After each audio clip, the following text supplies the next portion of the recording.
Alors, nous allons essayer ensemble pour traiter cet exercice lié par rapport à la déflexion magnétique.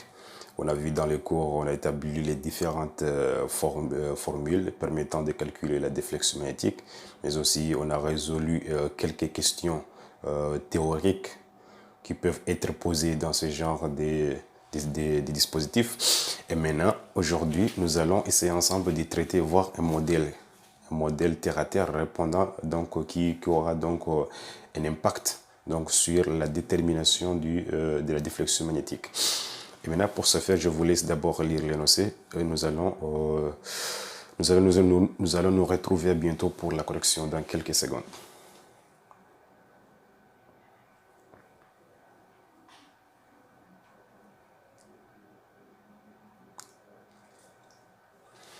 Alors, il faut savoir que aussi les particules que nous avons ici, ce sont des électrons. Les électrons sont chargés négativement. Q est égal à moins E. Nous avons des électrons ici. Déjà, par chance, déjà, on vous a déjà dit qu'on négligera le poids de l'électron devant les autres forces qui agissent sur lui. Parce qu'on a déjà dit dans le cours que la force, le poids d'une particule, il est négligeable devant la force électrostatique ou bien la force magnétique. Alors, la suite, ici, je vous donne le schéma du dispositif, comme on l'a déjà vu dans le cours, hein. Même dispositif, sauf que ici, la distance D, donc distance permettant de M jusqu'à O3 est de D. Et ici, la distance où règne l'espace magnétique est de L. Dans notre cours, on avait noté petit d. Ouais. Il faut juste voir les paramètres et c'est fini. Alors, passons à la résolution maintenant. Donc, question numéro 1 demandée, c'est la nature du mouvement des électrons DC vers A, c'est-à-dire entre la plaque C et la plaque A. Et maintenant, qu'est-ce que nous allons faire? On va, pour déterminer la nature des mouvements, donc, il faut avoir la valeur de l'accélération. Donc, nous, on va chercher l'accélération linéaire de la particule. On est d'accord? Alors, appliquons d'abord le TCI. Déjà, il faut savoir que la particule elle est soumise à la force électrostatique, tout simplement, puisque dans cette région, la particule elle est soumise à une seule force qui est la force Fe ici. Alors, ici déjà, la charge Q est égale à moins E, alors on peut écrire ceci. On va projeter les coordonnées du vecteur champ E. Donc, vous voyez que le vecteur champ E s'oppose par rapport à au mouvement de la particule. Alors, EX est égal à moins E et Y est égal à 0. Et à partir de là, vous voyez l'expression de l'accélération. Donc, AX est égal à Q sur M fois EX. AY sera égal à Q sur M fois EY. Or, EX est égal à moins E. Donc, avec Q est égal à moins E. Donc, on aura ceci. Moins facteur de moins E, d'accord, la charge Q. Le moins ici correspond à la valeur de EX qui est égal à moins E, donc moins E. La charge Q qui est ici est égale à moins E, donc vous aurez moins fois E sur M. Et maintenant, EY égale à 0, donc on peut conclure que AY égale à 0, il n'y a pas de problème. Alors, l'accélération est égale ici à E fois la charge élémentaire fois le champ électrostatique sur M. Alors, on voit bien que c'est une expression, cette expression, donc, elle est supérieure à 0. Dans ce cas, comme l'accélération est positive, alors le mouvement de la particule, des électrons est un mouvement qui est rectiligne uniformément accéléré. Alors, la question suivante, c'est de calculer la vitesse des électrons en haut, ici. Donc, les électrons sont accélérés initialement ici sans vitesse initiale jusqu'au point O que nous avons ici, O1. Maintenant, pour avoir la vitesse des électrons au point O1, on va appliquer le théorème de la cinétique entre C et A. Nous allons avoir la vitesse au point O1. Et voilà, après calcul, nous avons une cinétique au point A qui est égal à n demi mv0 au carré, qui est égal au travers de la force électrostatique. Donc, U. Donc, est-ce qu'on voit? Maintenant, U qui est égal ici à E fois D, c'est-à-dire le champ électrique fois D. On a déjà vu ça dans le cours des champs électrostatiques uniformes. Maintenant, on tire V0. Et après calcul, vous trouverez une valeur de 4,2 fois 10 puissance 7 mètres par seconde. Donc ça, je ne peux pas insister parce qu'on a déjà vu dans les champs électrostatiques. Maintenant, question suivante, c'est la question numéro 2. L'essence du champ magnétique B, donc comment déterminer le sens du champ magnétique? La première des choses à savoir d'abord, c'est de voir d'abord quel genre de particules vous êtes en train d'étudier. Pour nous, il s'agit des électrons, donc Q est négatif. Q est négative, on est d'accord, la charge elle est négative. Maintenant, la force magnétique, elle est toujours centripète. Donc on voit bien que le centre de cette trajectoire circulaire est de O'. Alors, la force magnétique doit s'orienter vers le haut. On est d'accord? Maintenant, le vecteur vitesse V0 ici va avoir donc le sens suivant. Donc va être horizontal et dirigé vers suivant ce sens-là, horizontalement comme ça. Alors maintenant, les particules sont chargées négativement. Alors il faut la valeur, le vecteur vitesse QV0 doit être dirigé vers ce sens-là. Regardons, QV0 va avoir ce sens-là.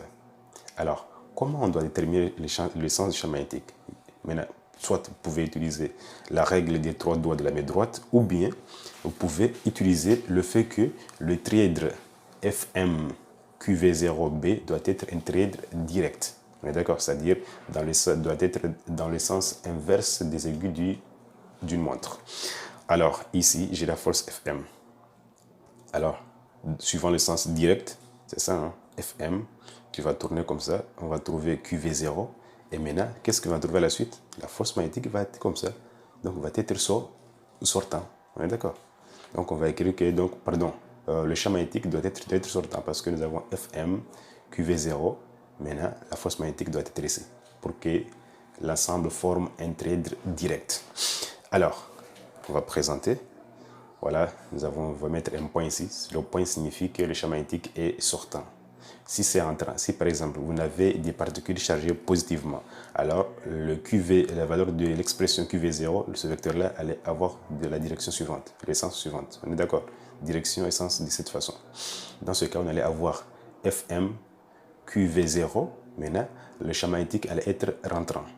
Et ici, c'est rentrant, il faut représenter ici par un croix. On est d'accord? Je reprends encore. La valeur déjà, pour ce qui est des mouvements circulaires, il faut savoir que la force magnétique doit toujours être orientée, toujours être centripète. Donc le centre de cette courbe circulaire est de O'. Alors je vais placer, par exemple, pour faciliter la tâche, pour faciliter donc voilà les tâches, j'applique la force magnétique ici au point d'application O1 qui est là. Je place la force magnétique. Et maintenant, vous regardez, les particules que vous étudiez sont chargées comment? Négativement ou positivement? Pour nous, c'est négativement. Alors, le QV0 va être opposé par rapport au vecteur vitesse. Vous présentez QV0. Et à partir de là, pour déterminer le sens du champ magnétique, il faut que le trièdre FM QV0B soit direct, c'est-à-dire dans le sens inverse des aiguilles d'une montre. J'ai FM qui est là, j'ai QV0 qui est là, alors forcément le champ magnétique doit se trouver ici, doit être sortant. Donc là, on va présenter par un point. Maintenant, si par exemple les particules étaient chargées négativement, positivement, alors on allait avoir QV0 ici. Et dans ce cas, pour déterminer le sens champ magnétique, vous allez prendre toujours FM, donc QV0, et maintenant le champ magnétique allait être rentrant. Donc on allait présenter ici par un croix. Je pense que j'étais clair là-dessus. Voilà, le sens du champ magnétique dans cette région est sortant. Maintenant, question suivante. Demander, c'est établir l'expression du rayon R. Alors, comme on l'a déjà vu dans le cours, je ne peux pas trop insister. Donc, celui qui n'a pas visionné donc, le cours donc, sur la déflexion magnétique, je l'invite d'aller visionner donc, comment on l'a établi. Donc, moi, j'applique directement. On a déjà démontré tout ça dans le cours. Et mais là, donc, vous démontrez dans un premier temps que le mouvement est uniforme. Dans un deuxième temps, vous démontrez que le mouvement est circulaire. Et à partir de là, l'ensemble, vous allez conclure que le mouvement de la particule est circulaire, uniforme, R est égal à 1V0 sur Q, valeur absolue de QB. Je rappelle encore que pour celui ou celle qui n'a pas pu donc visionner le cours sur la déflexion magnétique, je l'invite d'aller voir en fait, parce qu'on a déjà établi ce genre de choses dans le cours. Alors, ici, j'ai fait l'application numérique. Donc, la masse de l'électron est de 9,1 fois 10 puissance moins 31. D'accord. Le champ magnétique doit toujours être exprimé en Tesla. J'ai ici 2 fois 10 puissance moins 3. Et après calcul, on trouve ici une valeur de 0,12 mètres, qui correspond à 12 cm. Question suivante. De calculer la vitesse de l'électron au point N. Donc, comme on l'a déjà vu dans le cours, vous allez reprendre l'expression de vecteur vitesse à l'instant T. D'accord. On a déjà démontré dans le cours que xn est égal à v0tn, qui est égal à ici à L sur v0, c'est-à-dire la distance de l'espace où règne le champ magnétique sur la vitesse initiale. Et là, vous allez remplacer tn par sa valeur, et vous aurez la valeur suivante, les coordonnées du vecteur vitesse au point n. Et à partir de là, vous calculez la norme de ce vecteur. Donc, ça sera vnx au carré plus c'est Vnx au carré plus Vny au carré. Donc, ça va vous donner ici V au carré sur plus EBL sur M le tout au carré. Et voilà, vous pouvez faire l'application numérique. Ça va vous donner ici une valeur de 4,214 fois 10 puissance 7 mètres par seconde. Alors, question suivante. La nature du mouvement des électrons dans la région 3, ici. Alors, pour connaître la nature du mouvement des électrons dans cette région, il faut tout simplement voir que au-delà des n, les électrons ne sont soumis à aucune force magnétique ni électrique. Dans ce cas, la particule se trouve donc dans un état pseudo-isolé. Alors, le mouvement de la particule est rectiligne uniforme. On est d'accord? Alors, question suivante. De déterminer l'équation de la trajectoire de l'électron dans la région 3 ici. Alors, pour déterminer l'équation T de la trajectoire dans cette région, il faut bien savoir que on ne peut pas déterminer cette équation sans pourtant avoir l'équation de la trajectoire des électrons dans la région numéro 2 ici, dans le domaine 2. Maintenant, pour connaître l'équation de la trajectoire des électrons dans cette région, il faut d'abord toutefois déterminer l'équation de la trajectoire dans la région numéro 2 ici. Pourquoi? Parce que vous voyez que le point N qui est ici, c'est un point intermédiaire lié par rapport à la région numéro 2 et la région numéro 3. Donc, c'est un point appartenant à la fois dans la région numéro 2 et dans la région numéro 3. Donc, il faut tout d'abord avoir les coordonnées du point N. D'accord? Et après, le coordonnées du point N, on ne l'a pas. Et maintenant, pour les avoir, il faut tout d'abord déterminer l'équation cartésienne des électrons dans cette région. Alors, nous allons faire, comme on a déjà vu dans le cours déjà. Moi, je ne fais qu'appliquer. Hein. Alors, TCM a déjà vu que la force magnétique est égale à QVB0. La force magnétique qui est là, vous pouvez projeter. Donc, vous voyez qu'elle est dirigée vers l'axe des Y. Donc, Fmx égale à 0, Fmy égale à Fm. Donc, encore une fois, je vous invite à aller regarder le cours parce que tout ça, on a démontré dans le cours. Et à partir de là, vous avez un mouvement vous pouvez avoir le vecteur, le code de composante du vecteur accélération. Ax égale à 0, Ay est égal à l'absolu de QB V0 sur M. Et là, vous pouvez mouvement uniforme, mouvement rectiligne uniformément accéléré. Vous pouvez avoir le vecteur vitesse et le vecteur position. Et là, vous tirez t est égal à x sur v0, vous allez remplacer ici, vous aurez cette équation. Et là, maintenant, quelle particule vous avez? Vous avez des électrons. Donc, les électrons, valeur absolue de Q est égal à la valeur absolue de mon E, qui correspond ici à E. Mais d'accord? Donc, c'est EB sur 2mv0 au carré. EB sur 2mv0 x au carré. Et à partir de là, vous allez faire l'application numérique. Et après application numérique, on trouve une valeur de y est égale à 4,186 x carré. Maintenant, on va chercher l'équation donc dt. Donc, l'équation dt au-delà de n, les particules donc sur une droite d'équation t qui est y est égal à ici à x plus b. Alors, à quoi vaut a, à quoi vaut b? A, on a déjà démontré, non? A est égal à la dérivée de y que nous avons ici par rapport à x, en remplaçant x trouvé à la fin par L. Et voilà, donc a est égal à dérivé de y par x en remplaçant x égale à. C'est-à-dire, quand vous dérivez ici, dérivé de y par rapport à x, vous aurez quoi? Vous aurez 2 fois 4,186x. Maintenant, ce x, vous allez le remplacer par L. C'est ce que vous voyez ici. Là, je devrais avoir x, mais je remplace par L. L égale à 1 cm. Vous remplacez, vous allez convertir cette longueur en mètres. Donc, ça va correspondre à 10 puissance moins 2 mètres. Et voilà, vous aurez le résultat suivant. Maintenant, la valeur de B. Comment on va déterminer B? Alors, B, ici, donc, on va déterminer à partir de ce point N qui est là. N est un point appartenant à la fois à la droite T, n'est-ce pas? C'est un point aussi qui appartient aussi à la région numéro 2. Alors, c'est un point appartenant dans cette équation de la trajectoire qui est ici, en même temps dans l'autre équation ici.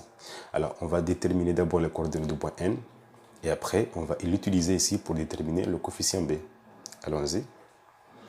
N est un point appartenant à la droite T. Alors, ces coordonnées doivent vérifier cette équation qui est là. On est d'accord? Ce point N qui est là. Alors maintenant, vous aurez yn est égal, en remplaçant le coefficient directeur trouvé précédemment, fois xn plus b. Alors vous allez tirer b, qui est égal à yn ici, c'est pas s, je me suis trompé ici, c'est n. Yn moins cette valeur-là fois xn. À partir de là, qu'est-ce que nous allons faire? On va maintenant donc déterminer la valeur d'abord de yn, puisqu'on ne l'a pas. Où est-il? Yn. Voilà, yn, on ne l'a pas. On va déterminer à partir de cette équation, puisqu'on a dit que c'était un point n qui est ici, c'était un point appartenant dans la région numéro 2, appartenant dans la région numéro 3. Donc, c'était ce point vérifie l'équation numéro 2 et aussi que l'équation numéro 3. On va voir ça. Yn, on va remplacer ici xn par sa valeur qui est de L. L égale à 10 puissance moins 2, et vous aurez la réponse suivante. Alors maintenant, vous allez prendre cette valeur-là, vous allez remplacer cette fois-ci. Vous connaissez yn, ici c'est n, hein, je m'excuse. Vous connaissez yn, vous connaissez xn. Alors vous remplacez, vous tirez la valeur de b.